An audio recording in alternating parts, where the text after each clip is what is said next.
Frekvenca za logistiko Slovenskega logističnega združenja. Gospod David Vesel, vi ste logistični menedžer na nek način v podjetju InterSOX iz Kočevja. Tako. Ja, povejte nam najprej, s čim se to podjetje ukvarja. Podjetje se ukvarja s proizvodnjo nogavic, distribucijo nogavic in obutve in dodatkov za te obutve. Na leto proizvedemo 25 milijonov nogavic in jih distribuiramo dejansko po celem svetu. Ukvarjamo se pa tudi z distribucijo obutve. V našem primeru je trenutno največja znamka Crocs, povečuje se tudi Hedud in distribuiramo več kot 1.200.000 parov po Evropi oziroma po Balkanu. In to podjetje je v švicarski lasti? Tako, lastnik je holding Arclis, ki ima v tem sklopu več podjetij, mi smo pač ena izmed vej.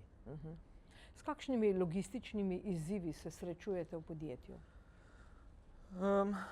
Dejansko največji izzivi jih imamo, ker v kratkem času dobimo zelo veliko blaga.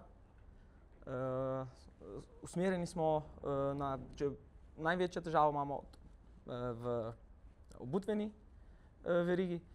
Tukaj imamo predsezonski velik pile-up blaga, ki ga potem distribuiramo čez sezone. Gre za največjo sezono, imamo spring-summer. V tem delu, se pravi v mesecu dveh, se nabere, bom rekel, skoraj milijon parov obutve v našem skladišču in potem se tu skozi, bom rekel, naslednje 3 mesece distribuira naprej. Vse tu je treba pač pripraviti, to blago za vse te stranke, ki jih imamo. Imamo več, mislim, da kot 100, bom rekel, odjemalcev. Ukvarjamo se v bistvu tako z retailom, zalagamo naše trgovine, B2C, se pravi imamo tudi več spletnih trgovin in pa B2B kanale. To je pa kar zalogaj, ne? Ja, kar precej. Bom rekel, zelo razpršeno je. Od, bom rekel, velikih naročil do dejansko lahko se naroči en kos, ena mala zadeva. Torej, od kod vse pride obutev k vam? Obutev prihaja iz Azije, iz več držav, Kitajska, Indonezija. To je v bistvu glavnina, so tudi nekaj iz Bosne. Tu so v bistvu glavne 3 države, gre pa dejansko, bom rekel, vse se to ureja prek Rotterdama, no? Ker je tam center Crocsa za Evropo. Torej, ta obutev pride skozi Rotterdam, Tako. ne skozi Luko Koper, Ne. denimo. Ja. In vi potem to distribuirate kam? Dejansko celoten Balkan, se pravi Hrvaška, Srbija, Bosna, Romunija, Bolgarija, Albanija, Kosovo in pa Poljska. Poljska je pa Dobro, centralna Evropa. zdaj tu na tej konferenci ste vi predstavili zgodbo o uspehu, v bistvu svoje logistične preoblikovanja, transformacije. Povejte nam zdaj, kaj se je dogajalo, zakaj gre v tej zgodbi. Oziroma zgodba se začne, že malo prej, dejansko se je začela razpletati, mislim, da 2 leti nazaj.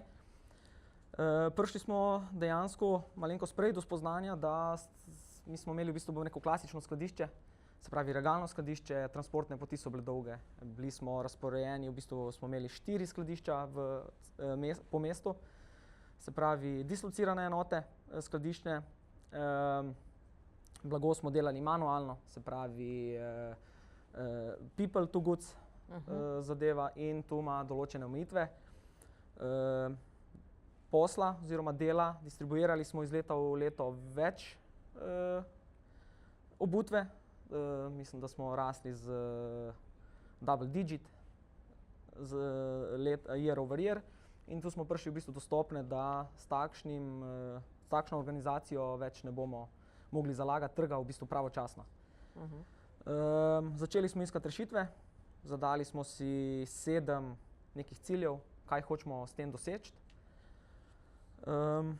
Od boljšega, bom rekel, prostorske ureditve do seveda, da se združimo na eno lokacijo in hoteli smo seveda spremeniti sistem goods to man. S tem bi olajšamo tudi samo delo za ljudi in pohitrijo se stvari. Potem iskali smo vse rešitve, bili smo odprti za vse možne zadeve, ki so na trgu, kar jih ni malo. V našem primeru nas je najbolj navdušil AutoStore in v to smer smo potem tudi šli. Lani, leta 2024, spomladi se je podpisala, mislim, da pogodba. Konec leta 2024 smo mi začeli že uporabljati tale avtomatiziran sistem AutoStore. Dejansko je preteklo samo 9 mesecev od nekega začetka pa do, že uporabe te zadeve.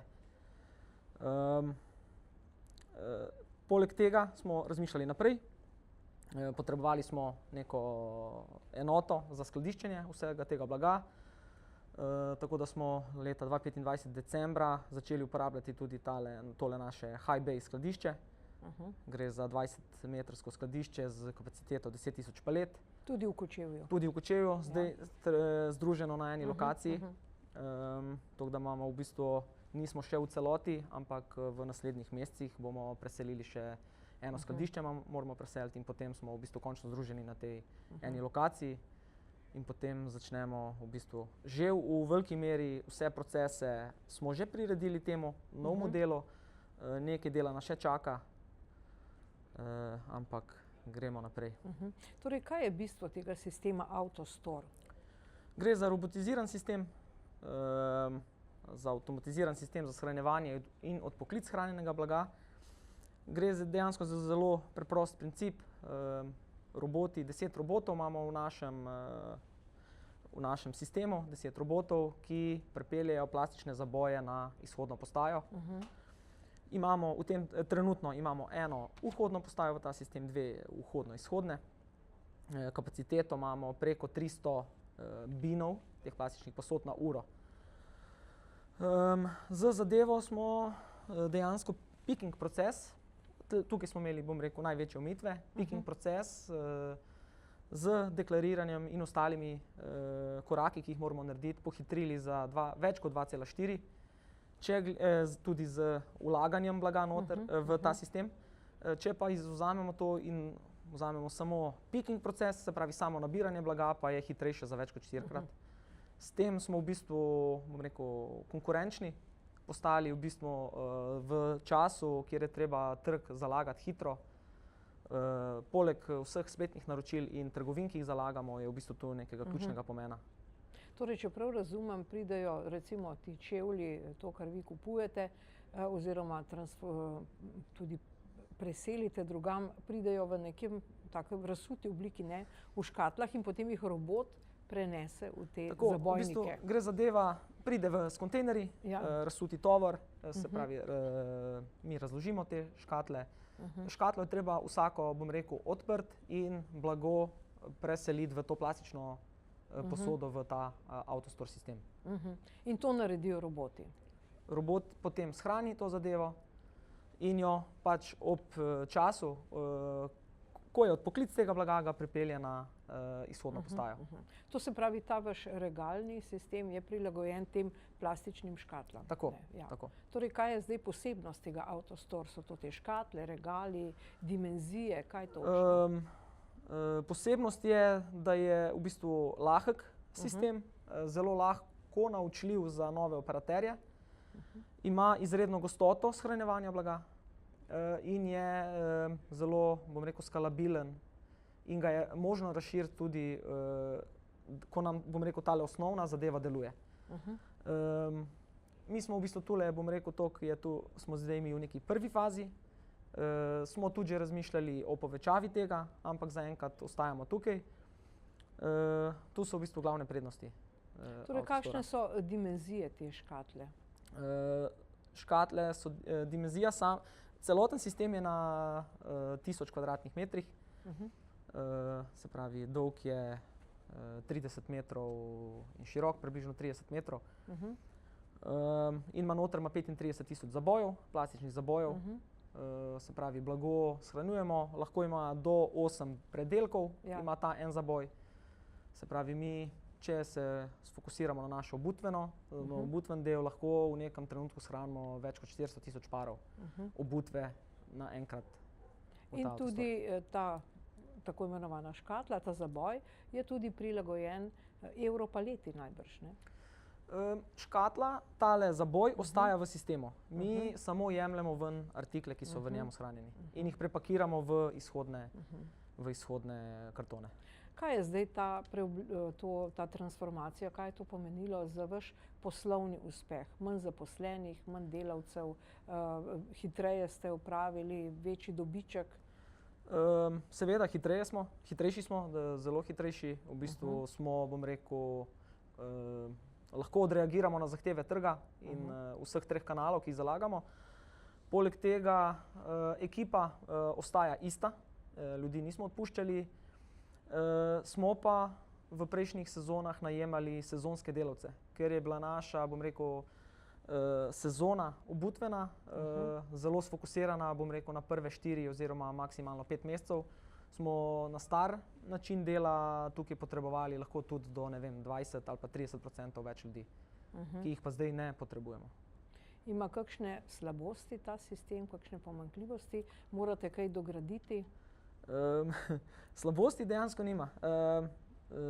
Zadeva deluje 99% časa, okvar nima, so zastoji, ki se jih reši, bom rekel, v minuti, ampak zelo redko. Za naše trenutne potrebe je sistem super. Prednosti tega sistema so seveda, da se dajo zelo, bom rekel, lahko razširiti. Se pravi, lahko se doda robote že na obstoječi sistem, ki ga imamo, lahko se dogradi. To je v bistvu zelo velika prednost. Dejansko slabosti v tem letu pa pol uporabe, ki smo jo imeli, dejansko ni. Jaz kot vodja logistike bi si v bistvu samo želel, da bi bil še večji. Sam sistem večji, bom rekel. Ampak se pravi, moramo gledati seveda na stroške in vse. V prvi fazi je dovolj velik. No. Ja. Koliko je stala ta naložba v ta sistem? Naložba v sam AutoStore je bila prek, mislim, da 3 milijone pa pol, pardon, 3 milijone. Evrov. 3 milijone evrov, tako. V celoten projekt skladišča in vsega pa okoli 13 milijonov. No, zdaj na tej konferenci je seveda so tema te geopolitične razmere in glede na to, da vi dobivate obutev tudi predvsem iz Azije, kaj zdaj te razmere, ta vojna, vse to dogajanje na Bližnjem vzhodu, v Iranu, mogoče celo bo nekega dne v Sueškem prekopu se tudi kaj zgodilo. Kaj to pomeni za vas? Tole v bistvu pomeni višje transportne stroške. Za koliko? Nazadnje, ko se je takrat v Sueškem prekopu, ko je nasedla ladja, so šle zadeve, mislim, da od 50 do 100% so bile dražje. In niso padle, so padle? So padle, ja. Ampak ne toliko kot na prejšnjo stanje. Dejansko tale iranska vojna se pa trenutno najbolj pozna pri prevozu, potem pri sami distribuciji in pri prevozu pač blaga iz luke v naše skladišče. To se pravi časovno in stroškovno? Časovno še niti ne, dejansko prvi vplivi so samo stroškovni. Za koliko so dražji? Gre tudi, bom rekel, do 30% se že poznajo, pa se bojim, da se bojo še bolj. Vi ste prvič na logističnem kongresu? Prvič, ja. Kakšno je vaše mnenje o tem kongresu? Pa super, zaenkrat super. Spoznaš nove ljudi, ki se ukvarjajo, bom rekel, s podobnimi zadevami kot ti.